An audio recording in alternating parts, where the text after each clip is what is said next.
Suite de notre série sur les thèmes de campagne pour les municipales, après la sécurité, après l'emploi, gros plan ce soir sur l'environnement et la gestion des déchets.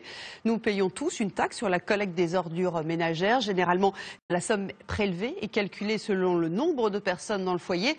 Mais à Lamballe, en Bretagne, la commune a mis en place un système de taxes variable en fonction des besoins et des bonnes habitudes. Anne-Charline Lambard, Johan Vanhoff. À travers les rues de Lamballe, les éboueurs le constatent à chaque tournée. Les habitants ont changé leur comportement. Elles sont moins lourdes qu'avant, les poubelles? Ah oui, beaucoup moins lourdes parce que maintenant il y a beaucoup de tri sélectif maintenant. Beaucoup de sacs jaunes. C'est le miracle des puces aussi? Ah oui, le miracle des puces. Car depuis 2 ans ici, toutes les poubelles sont équipées d'une puce. Chaque ramassage est enregistré, puis facturé à son propriétaire. Le bac est associé à une adresse qui est associée à un usager. Donc nous savons exactement ce que l'usager a présenté dans l'année. Un contrôle qui opère à travers toute la ville. Dans le centre, il faut badger pour jeter dans les bornes enterrées. L'usager peut ainsi mettre son sac dans le sas. Idem pour accéder à la déchetterie.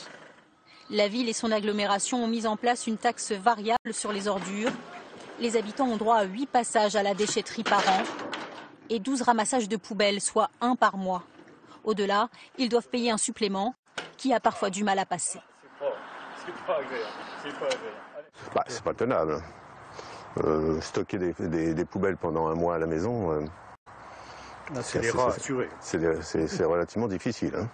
Pourtant, ils jouent le jeu du recyclage et du compost, comme 30% des habitants de Lamballe. La salade, tout ça, ça va dans... Pour ce restaurateur, pas d'autre choix, il faut payer 160 € de plus.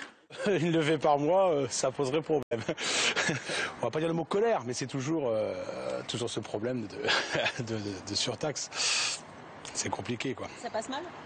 Je pense, ouais. Quand on discute avec les commerçants, ouais, souvent ça passe mal, quoi.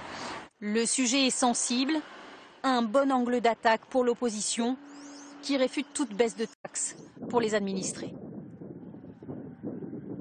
Les tarifs sont restés grossièrement au même niveau de redevance. Mais pour un service qui a baissé de moitié, voire qui est passé d'une semaine, la levée chaque semaine, à une levée tout le mois. Pour le maire sortant, la taxe variable aurait permis de diminuer de 30% les ordures ménagères incinérées et de doubler la quantité de déchets recyclés. Un choix qu'il assume sans rougir. Quand on voit les résultats que nous avons, c'est impressionnant. Je veux dire, 2000 tonnes d'ordures ménagères incinérées en moins. Je ne sais pas si vous voyez ce que ça veut dire, y compris en termes de CO2. Les camions tournent beaucoup plus optimisés. Le personnel, attention à ça aussi, le personnel n'est plus du tout dans les conditions de travail qu'il connaissait avant. Vous ne regrettez pas du tout ce choix? Évidemment non, c'est l'avenir. En 2 ans, les habitants sont redevenus à force de contraintes de bons élèves dans la gestion de leurs déchets. Une médaille diversement appréciée. Et à ce jour, seuls 2 listes sont déposées à Lamballe en Bretagne pour les municipales.